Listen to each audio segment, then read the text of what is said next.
Welcome to our workshop. It seems like we've got a few of us here. Thanks so much for joining. So I'll start us off. So my name is Joanna Colleton. I'm a PhD student at the University of Guelph, and I'm the chair for the section for students. And so this is one of the workshops that our kind of section executive has collaborated on.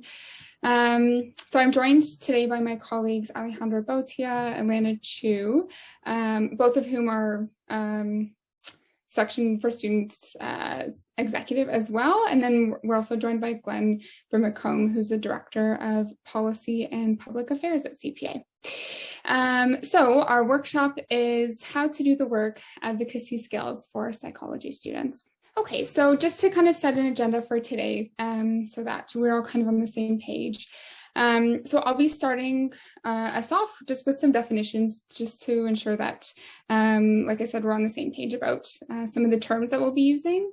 We'll do kind of a high-level overview of some theories for policy change. We'll talk about reasons why someone might choose to do advocacy work. We'll discuss how to work well with community groups as part of advocacy work as students who you can advocate to, and then really how to start doing this work or continue doing this work depending on where you are in your advocacy journey. We'll do a group activity, so we'll split folks into pairs in breakout rooms so you can kind of practice some of the hands-on skills that we hope you have taken with you, and then we'll do a wrap-up. So these are some agreed upon definitions that we'll be using today. Of course, language is always ever-changing, so this is what we've agreed upon that we'll be using today. So advocacy is any action that speaks in favor of, recommends, argues for a cause, supports or defends, or pleads on behalf of others. Activism is a doctrine or practice that emphasizes direct, vigorous action, especially in support of or opposition to one side of a controversial issue. Community engagement is the process of working collaboratively with and through groups of people, either affiliated by geographic proximity, special interest, or similar situations to address issues affecting the well-being of those people. And civic engagement is individual and collective actions designed to identify and address issues of public concern. It encompasses service learning, but is not limited to it. So it can also include volunteering, writing letters to elected officials, and voting. Social justice leadership is a commitment to action that is collaborative and involves the recognition of unequal circumstances for marginalized groups and focuses on eliminating and rectifying these inequalities. Stakeholder refers to individuals, groups, or organizations external to the government who have a specific interest in, have some influence on, or are affected by a given policy, program, regulatory initiative, or service of a specific government of Canada. Finally, power is the capacity to effect decisions and actions through the degree of control over material, human, intellectual, and financial resources exercised by different sections of society. The control of these resources becomes a source of individual and social power, and as such, power is dynamic and relational.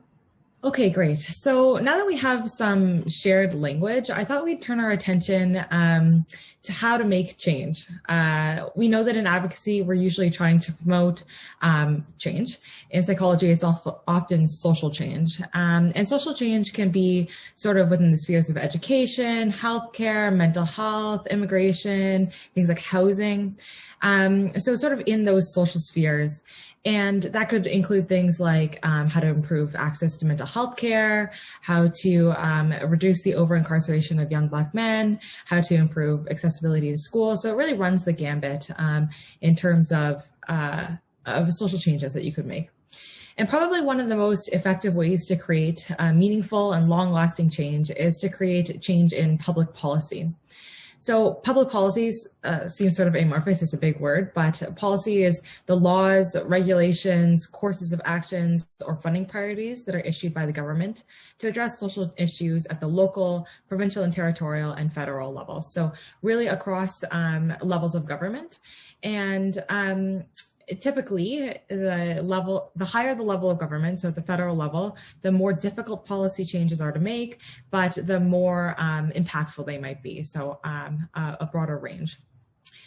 So advocacy can influence public policy making throughout the stages of a policy process, but it typically is centered around this agenda setting phase and also this policy formation step. So what I have here, I don't know if you can see my mouse, probably not, is a typical cycle, a very rudimentary policy cycle. And so the agenda setting stage is a process where social problems and possible solutions either gain or they lose attention of policymakers and the public. So they come in and out of fashion. And only a limited number of policy issues can really make it to the policy agenda.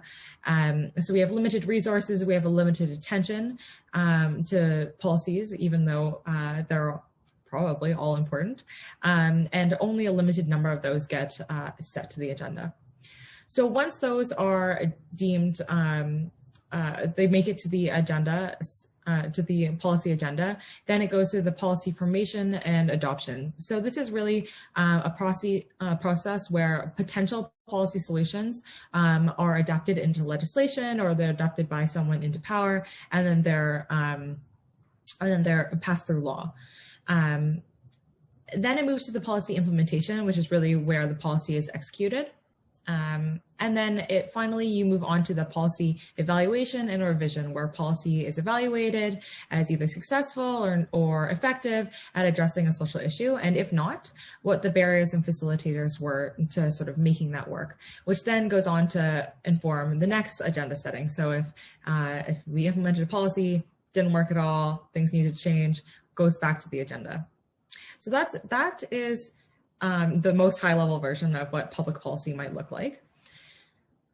Sorry, Joanna, can we go to the next slide? Perfect.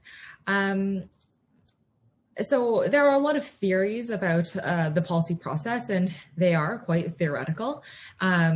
If there's any political scientists in the group, you'll probably recognize these. And we wanted to give you sort of a really brief overview of 3 of the most prominent theories. We want to caveat this by saying that we are by no means experts in these theories, and we wanted to sort of give you just a taste of what they might look like and how they're applied. And if you are really passionate about policy change or advocacy, then we really encourage you to look these theories up and see how they apply to the particular issues that you're interested in. So the first theory that I'll talk about is the multiple streams theory. So multiple streams theory posits that there are 3 streams that influence policy change, but they work in sort of silos and then they come together. So the first stream is the problem stream. So what is the problem? Why is it a problem? Usually because it's counter to what we believe is important in society. So if they're egregious, then they're policy issues. And we have different ways of marking these problems. So for example, indicators are things like crime rates. For example, if the crime rates are really high, we know, oh, there's a problem with crime. Or there's focusing events. So something like COVID, for example. COVID is a focusing event in that this global pandemic has shifted our attention towards issues with housing, with public health, with vaccinations, things like that. So that's all sort of resides within the problem stream. And then there's the policy stream. So the policy stream is the policy community that creates a limited number of viable solutions. So within the policy stream are what we call policy actors, but they're really anybody who's involved. So they could be like you guys, like students in psychology, they could be academics, they could be think tanks, they could be government, they could be politicians, civil servants, so anyone that sort of has any influence in the policy making process. And you can really center your advocacy work in this policy stream. You can center them in any stream, but this policy stream is really where you create public policy. And they sort of argue with each other to find the best solution. And then there's the political stream. So this is really about the national mood, the interest groups that are lobbying the government for attention, and then the government itself. And the politics stream is really influenced by what's happening in politics at that moment in time. So the theory is that all these streams, they need to be what they call coupled. So two of them have to, for sure, but ideally all three streams will be coupled together in order to make change. So during this agenda setting phase, many of these issues sort of compete for policy attention. And it's really this synergy between the three streams that come together that create something that would be addressed in this policy agenda. And then you have what they call a policy entrepreneur. Those are advocates who are willing to invest their resources in order to push their particular policy, their pet policy, through to the decision window. So deciding on that policy implementation phase.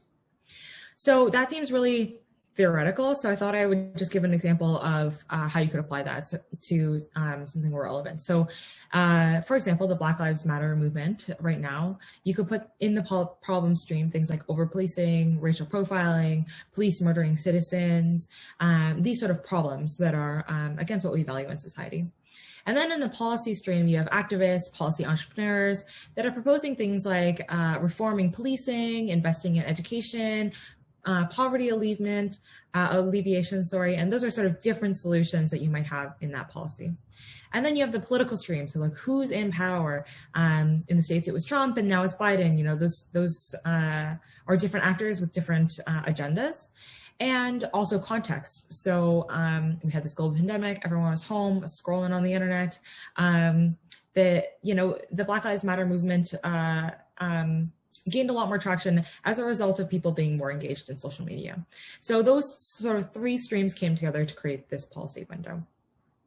So that is the multiple streams there at a really high level. And if you want to learn more about it, you should look it up. But Joanna, I think, is going to talk about the punctuated equilibrium theory now. Great. Thanks, Lana. Okay, so the punctuated equilibrium model aims to explain why public policies tend to be characterized by these long periods of stability, which are then punctuated by short periods of radical change. So this model can help psychology and public health actors understand why governments are sometimes receptive to evidence and discussion, which leads to significant policy change, whereas other times government seems less receptive to change and only open to making minor incremental adjustments. So this model has been used to explain policy changes in things like tobacco and pollution, where again, we saw this kind of stagnant period followed by this punctuated radical change, and could also explain some of the government response to the COVID-19 pandemic. So there's a few assumptions that we need to kind of consider within this model. So at all levels of government, the idea is that these subsystems are created. And so each subsystem is composed of a small number of kind of concerned actors. And really what that means is like specialists from government and industry, as well as civil society. And so it's thought that these subsystems are often highly autonomous and really kind of unconstrained by public opinion.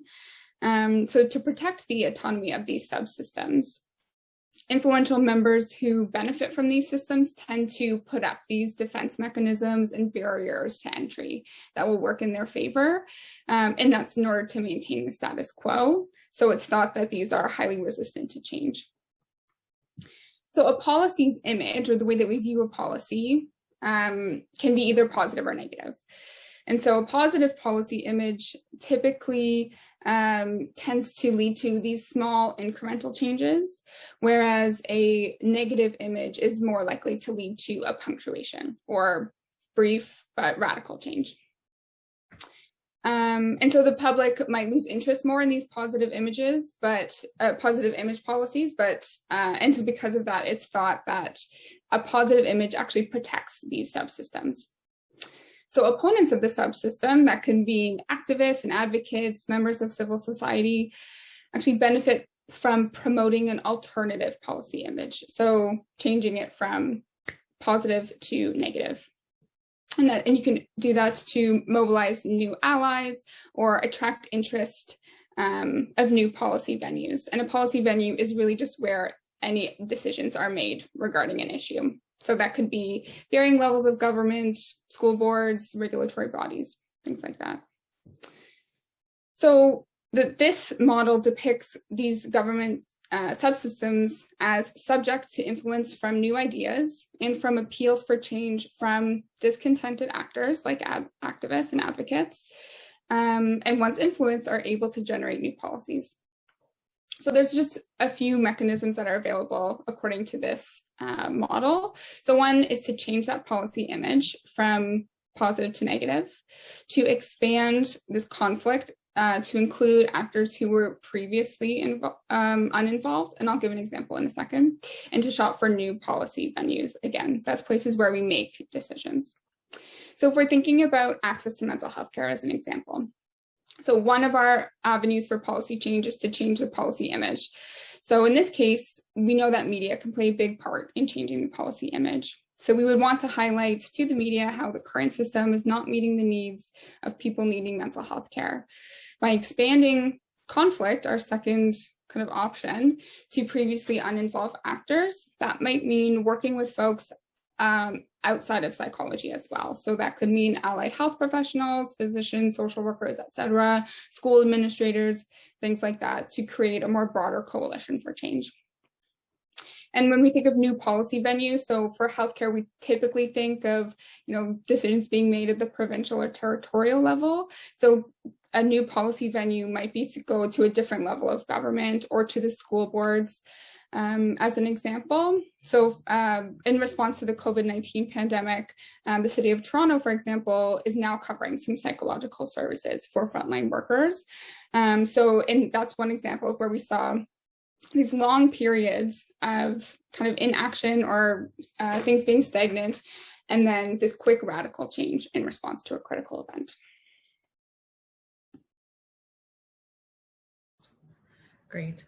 Okay, so the last one we're going to go through is the Advocacy Coalition Framework, so the ACF. And I think I'll probably whip through this pretty quickly because the last two are sort of very applied and this one is more of a high level. But I think it'd be important if you were to go into, if you were to focus into one area of advocacy and sort of to understand the landscape of how the coalitions work in that policy sphere. So, I think ACF is really a way of understanding the full landscape. The policy subsystems are what they call the primary unit of analysis for the policy process, and they're really characterized by the geographical area, the issues, and the policy actors. So really like who's in that space, where is that space, and what is the issue? And the subsystem actors include participants that attempt to influence policy. So these, again, could be anybody, and it's very similar to the last two. They include government officials, private and non-private organizations, experts, scholars, psychologists, like we will be one day, consulting firms, think tanks, media, things like that. And the ACF assumes that policy actors are bound rationally and that they have a limited cognitive ability to process information, which sounds kind of bad, but it really is that people sort of have their opinions and the beliefs and they kind of stick to them. And they change a little bit, but that they sort of have those values. And the subsystem aggregates actors into one or more coalitions. So the ACF provides this lens that these actors are members of these coalitions based off their similarities or differences in these core policy beliefs. So, if you have this policy soup of individuals and sort of they naturally divide into these two separate factions. And policies reflect and translate the beliefs of these coalitions. So the coalitions have these underlying beliefs and the policies that they spit out are similar to their underlying beliefs. The ACF is unique in that it really emphasizes scientific and technical information that's important to these subsystem affairs. So in addition to just like the day-to-day lives of these policy actors, additional scientific and technical information sort of flows in and is accounted for in terms of the causal patterns of these belief systems. So new information comes in, the policy subsystem deals with it. It depends on which coalition they're in, they spit out policies that are sort of aligned.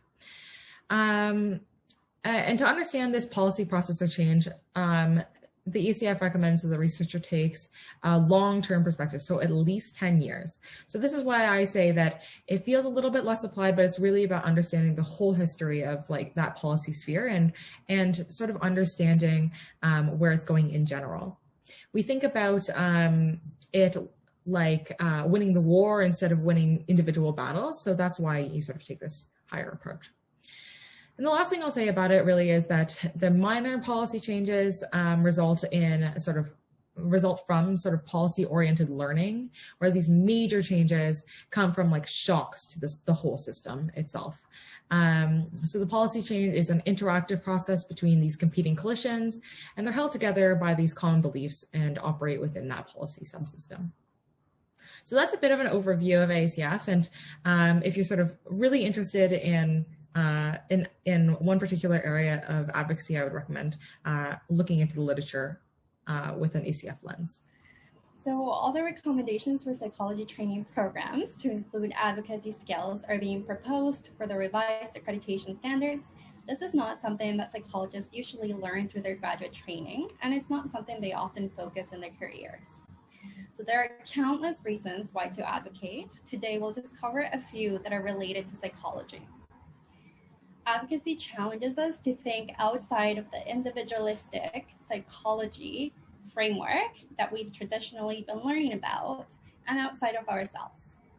So Western cultures highly value and reward individualism.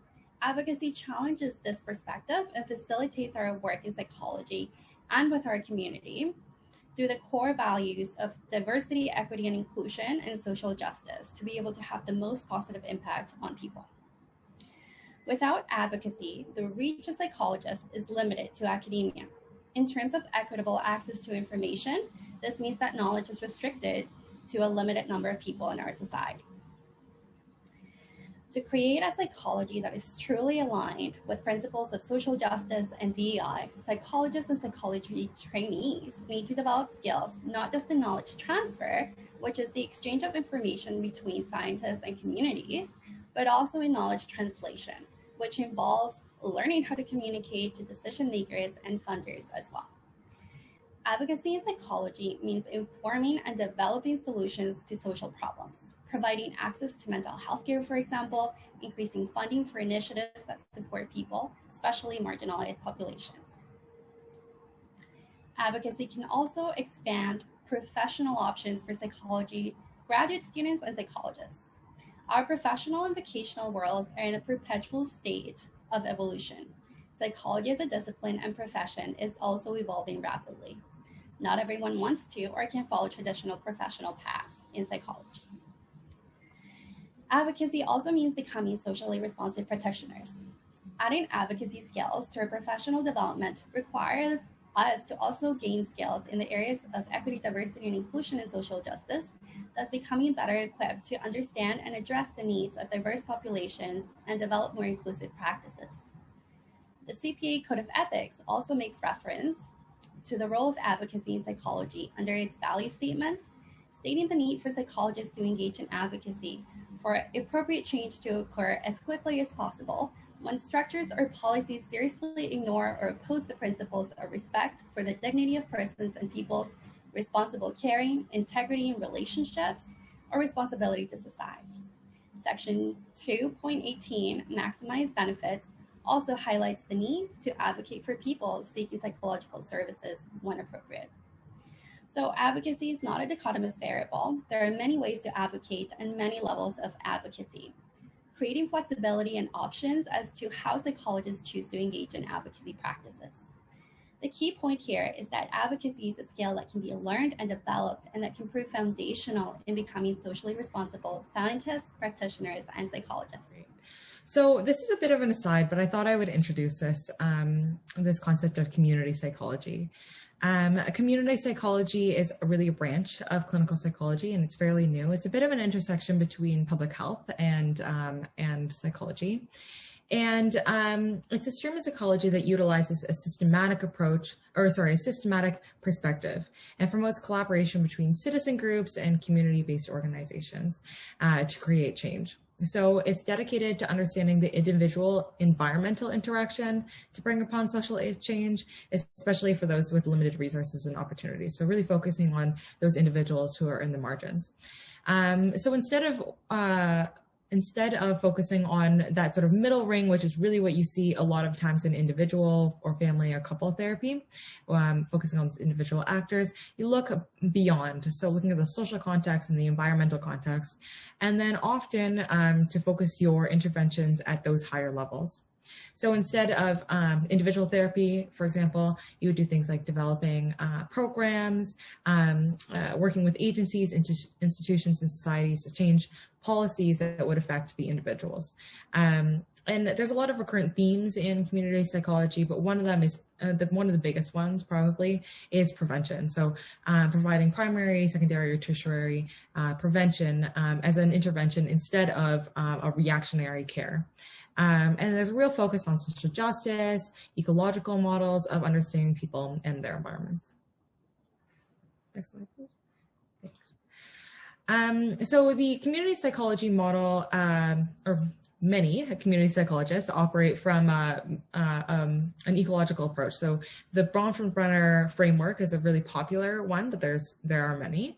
And I thought I would present this today so that you could sort of understand what the different levels of intervention you can target for advocacy might be. So Bronfenbrenner is an ecological approach to understand individuals as part of a broader contextual systems. Each of these systems interact with each other, and individual issues will sort of permeate beyond each of the levels. So the higher level, the more people that it will affect, and the closer to the center, which is the individual that we're focusing on, the more direct the influences are. And so factors trigger, exacerbate, or maintain problems within the system. So if we look at each of those levels of the system, you have the Bronfenbrenner's original model was for the child, but it has been since elaborated on for any individual, really. So you have the microsystem. Those are the systems that affect the individual directly. So for a child, it might be indirectly or directly interacting with school or with the daycare or with family. The mesosystem is the systems consisting of two or more persons in the micro level. So things like the hospital-patient relationship or the school-family relationship. The exosystem is systems that affect the microsystem and the mesosystem, but the person doesn't have direct contact with. So I think school board is a really good example of that. Most children don't directly interact with the school board, but school boards make policies that sort of trickle down to the child. And then there's the macro system, so much larger, these sort of ideologies and social structures that exist in the society in which that child or person is residing. So in community psychology, you sort of focus on the different where the problem is in the system. So say the problem is racism in school board policies. You focus really on that exosystem. You work directly with that school board, and you target your interventions at the level that the problem is. So instead of having a child experience racism and doing individual therapy, which can be helpful, of course, you focus more on the policies at the higher levels. As another aside, working with community groups is an important thing that you can do as future psychologists, and also you can do within the context of community psychology or even beyond. Social interventions is usually how you interact with community groups. Social interventions are interventions that are intended to affect the well-being of the population through changes in values, policies, programs, distributions of resources, and power. So a lot of those things that we were talking about way earlier in the presentation. And there are different types of interventions that, social interventions that you can participate in depending on your interests and also your skills. So things like consultation, you could do program development or evaluation, health promotion. You could do conscientious raising, so things like public education and group organization in areas that you are knowledgeable and passionate about. You could do policy and research or advocacy or policy advocacy, which is using your research acumen that you've developed in your doctoral studies or your master's degrees to sort of conduct research around policies. You could do media presence, policy development, sort of a whole range of activities within there that we'll talk about later. You could also do community development, so coalition building, rallying people together, program development, evaluation. And then there's lastly, it's social actions. This is what you sort of think about when you think about microphone type advocacy, so like organizational leadership and participation. So lots of different ways that you can engage in social interventions. Okay, thanks, Elena. So in doing advocacy and in working with community groups, I think the concept of power is really relevant. So when considering how power impacts your advocacy work, it can be important to reflect on whether you're advocating for your own group or for another group. And if you do hold power within your advocacy group, reflect on how you can redistribute that power. Remember that power imbalances may be rooted in differences of race, ethnicity, culture, gender, or class. So these power dynamics need to be acknowledged and addressed as part of any effort to meaningfully and authentically connect with communities and to do advocacy work. So in general, there are some tensions around the role of expertise in advocacy and policy work and who is or who is not an expert.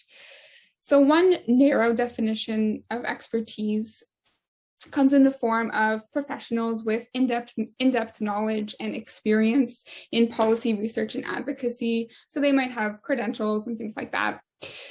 A different definition of expertise involves having the lived experience with a problem or an issue, or having experience working with a particular community.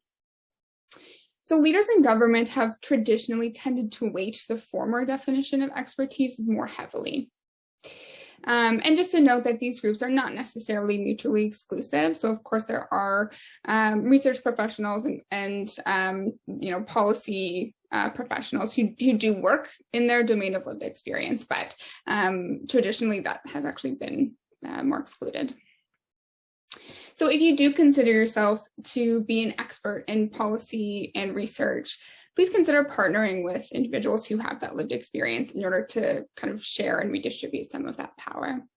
So for example, to go off an example we've used before, if you are trying to advocate for increased access to mental health care and services, how can you center the voices of people with that lived experience as part of your advocacy work?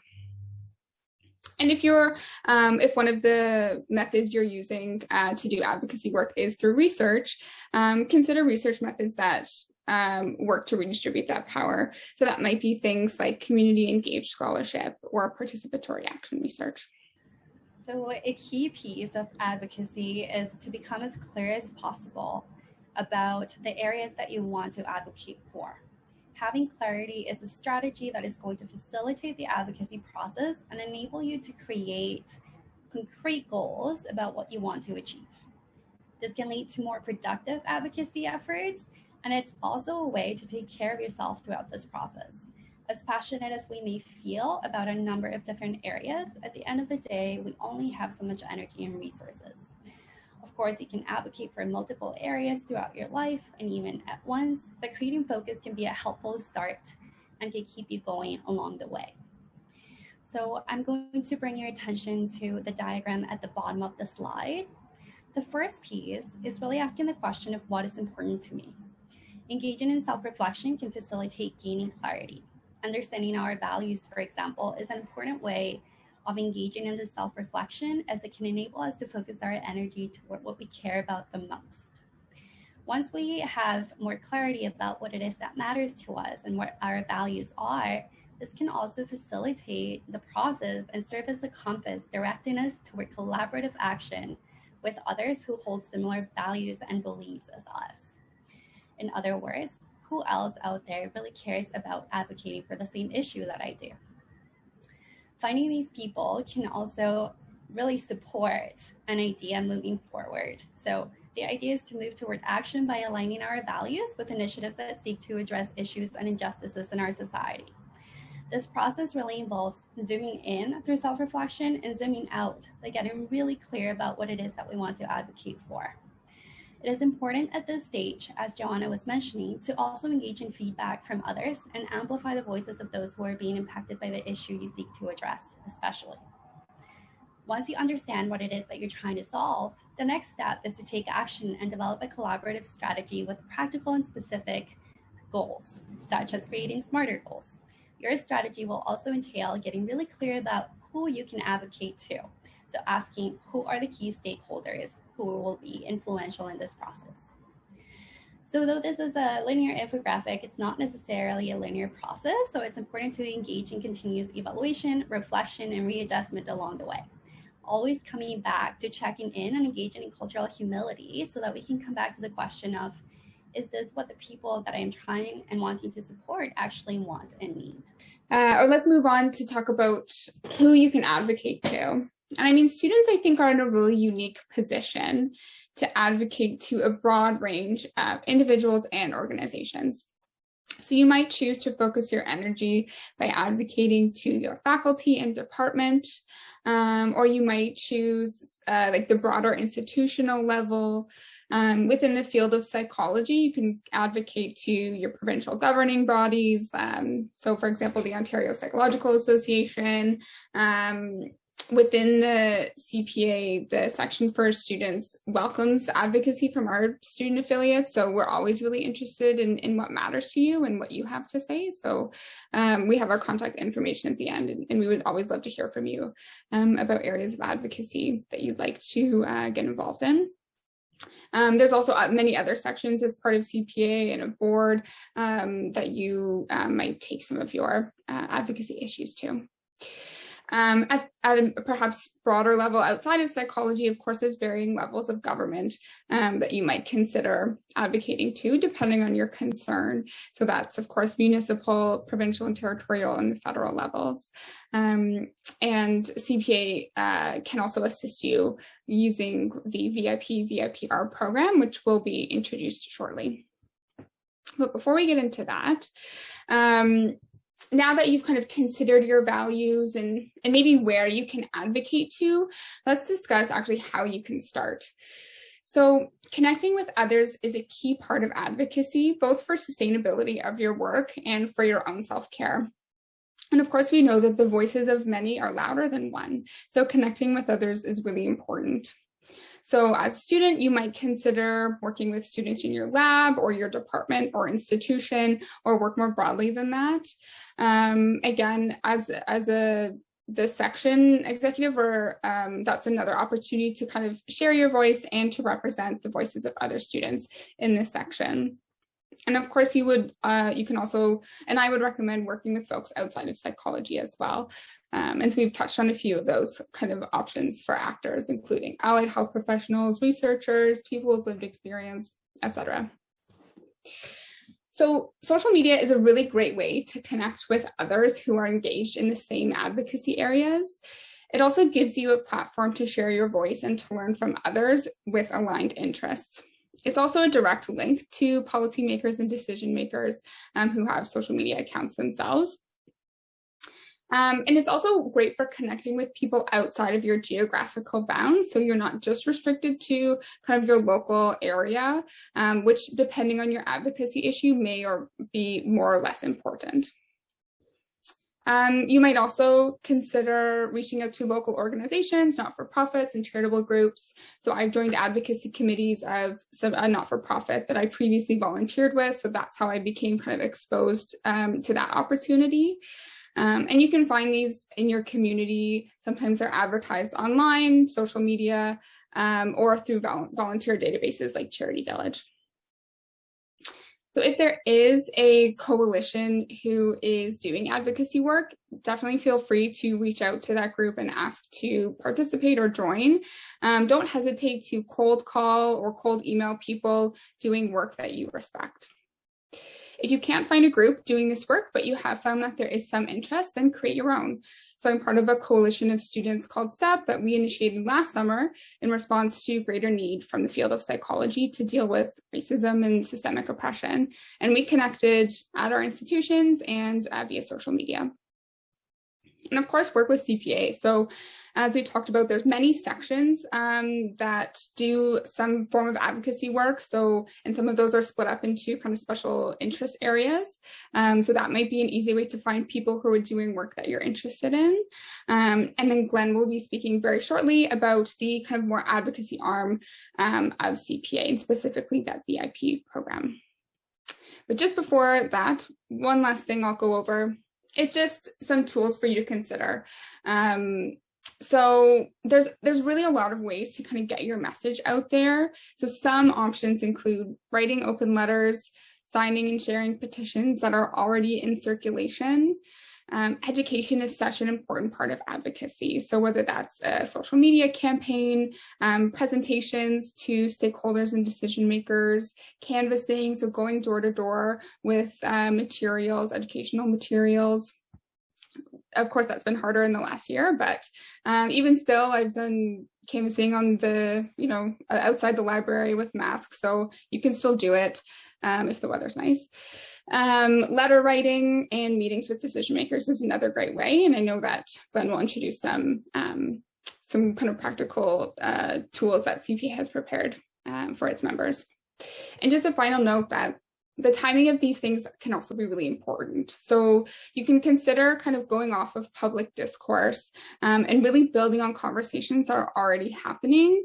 We saw lots of advocacy and activism happening related to world events last year, including police violence and other acts of racism last summer, which then puts decision makers in a more vulnerable place to respond and make those changes. However, we don't only want to engage with these tools when the public discourse is kind of in our favor, because sometimes policy can take years to change and sometimes can be in that incremental changes, and sustainability is important.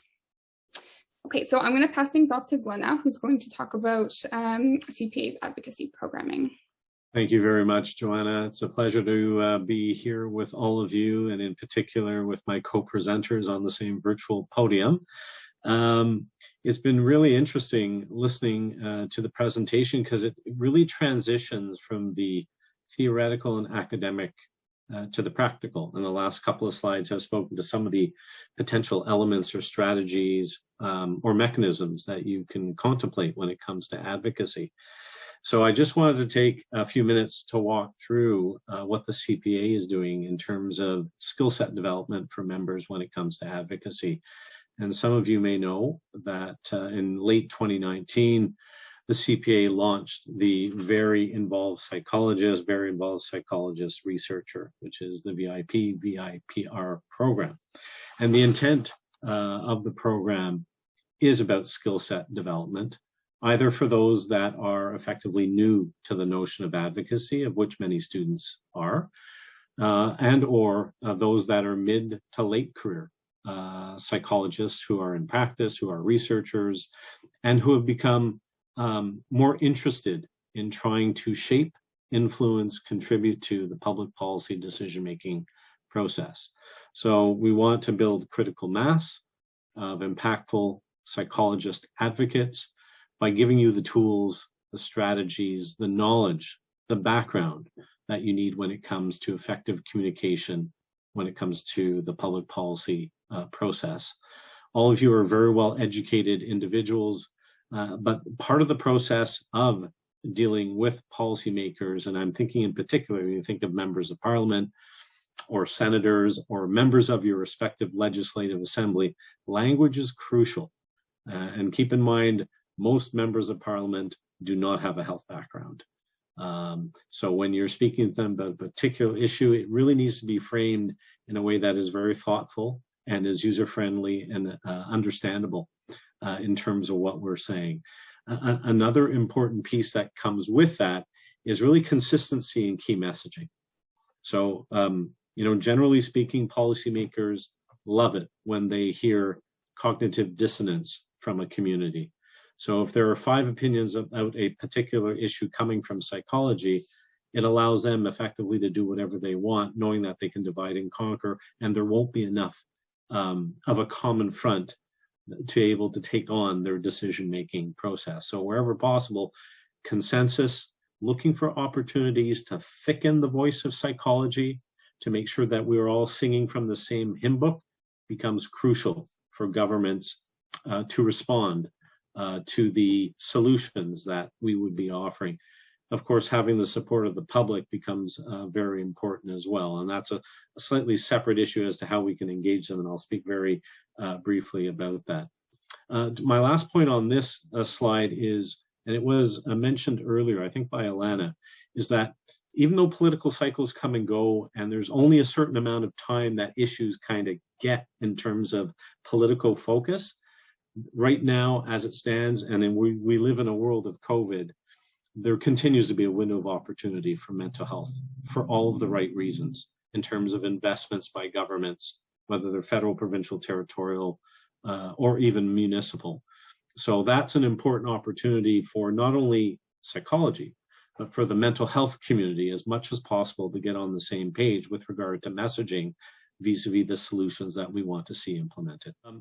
The role of advocacy, it's also important to understand advocacy is a necessary process of policy making, policy identification, options identification. Even though it may seem intimidating or daunting to some of you, or even murky and inappropriate, it's essential. It is crucial. It is legitimate. And governments are looking for it on a very regular basis. They want to hear from communities with regard to whether we're being supportive of a particular initiative that they're identifying, or whether we think that there's a better way in which a policy can be implemented. And it's also important to keep in mind, governments don't have all the answers. And they need to hear, for example, from psychology when it comes to mental health, whether it is questions of funding. Do we have an appropriate level of funding? Is it system design with regard to mental health delivery systems? Are they properly structured? Is the architecture effective? Is it meeting the needs with regard to those that you are treating, your clients, your patients, the lived experience communities? These are all important considerations. So while governments may determine their priorities, don't assume ever that they have a solution or the solution in their back pocket. They may have a preferred policy option, but that doesn't mean there isn't a better road that perhaps is being identified by psychology that needs to be offered and presented to government. And this is where the legitimacy of the process of advocating or lobbying or government relations, they're all synonymous terms, becomes crucial.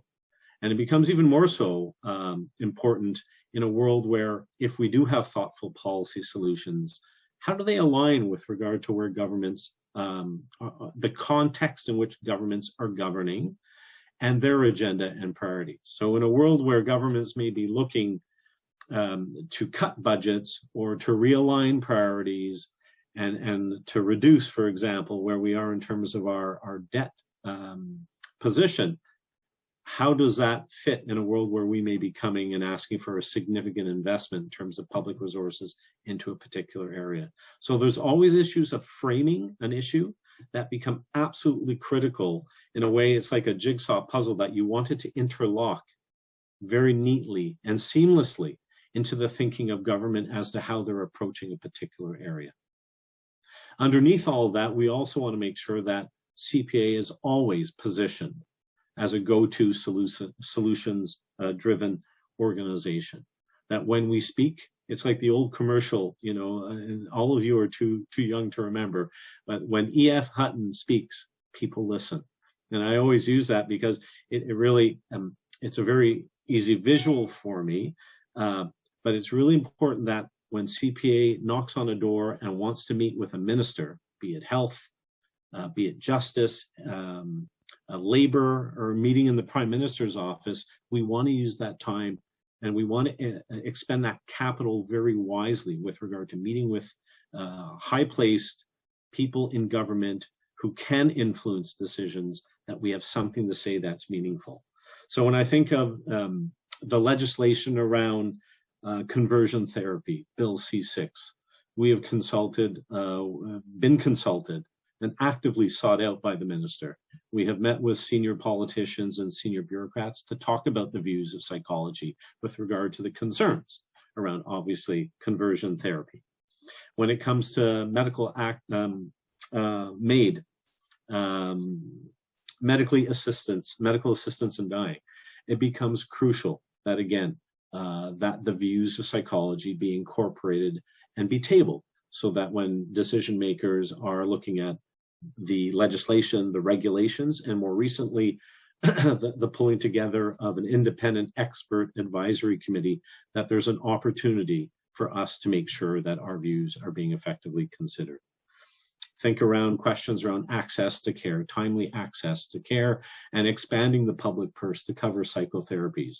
That is an important piece of what the CPA has been discussing. It becomes even more critical, of course, with regard to the provinces and territories as stewards of their own respective provincial health systems.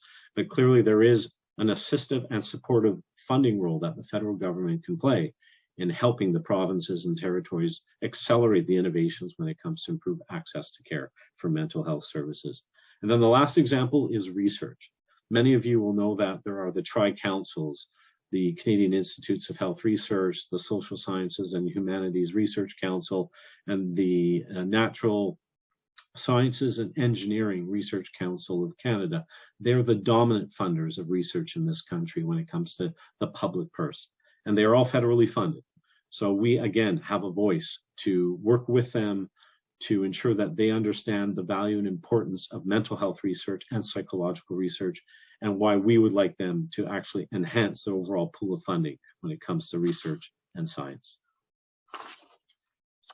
With regards to the tools, next slide, please. There's a 5-point action plan that we put together to support members through the VIPR program. And I'll just quickly go through them. First one is there is a revised advocacy guide that we've just finalized. It's in the final stage of being formatted, and it will be released very shortly. But it is a document that really speaks to a step-by-step hand-holding process as to how to effectively engage. How do you move forward in terms of reaching out to decision makers? How do you think about meeting with them? How do you think about communicating effectively in simplified language and key messages? How do you follow up with them so that you can nurture and build a relationship with them over time? Because as it was noted earlier by Joanna and Alejandra, the issue of policymaking takes time. Sometimes it can be very quick, depending on, of course, the criticality of the issue, but persistence becomes an essential criteria in terms of affecting policy change. One of the other things that we're doing is we're developing some key messages, and there'll be 2-pagers in effect, summarizing issues so that, again, you have a document that is pithy, speaks to the issues, the concerns, and the solutions that psychology has offered that you can leave behind with decision makers. One thing I haven't talked about is the use of the media. And the media can, whether it's the media directly, the traditional media, or social media, can be exceptionally powerful, and not only galvanizing public support for you, but impacting on the decision-making process, knowing that politicians effectively govern by public consent. So we're updating our media guide. That'll be released early in the fall. I'm hoping September at the latest. And again, it's a very complementary guide that works with the advocacy guide along with the media guide.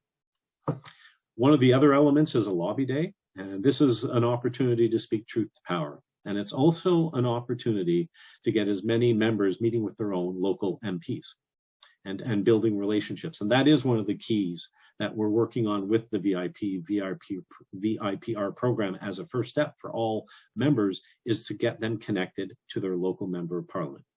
And you never know, a local member of parliament could be a minister, or it could be a rising star who will become a minister. So it's important, these opportunities, again, you never know in a political world, and I guess particularly in a minority government world, where your respective MP may end up. So we're looking at seeing what we can do with regard to a virtual lobby day this year, knowing that physically it's probably unlikely, notwithstanding the fact that everyone is moving towards being vaccinated. And then the final piece is having some asynchronous CPD courses. So we're in the process right now of developing some curricula and identifying some key themes that we want to focus on, as well as identifying some external speakers that we want to bring into the process who are experts in the lobbying process and can provide a slightly different perspective than someone like myself. I'm a health economist in terms of my training. I've been in and around the health system for over 30 years and a lobbyist for over 20 years.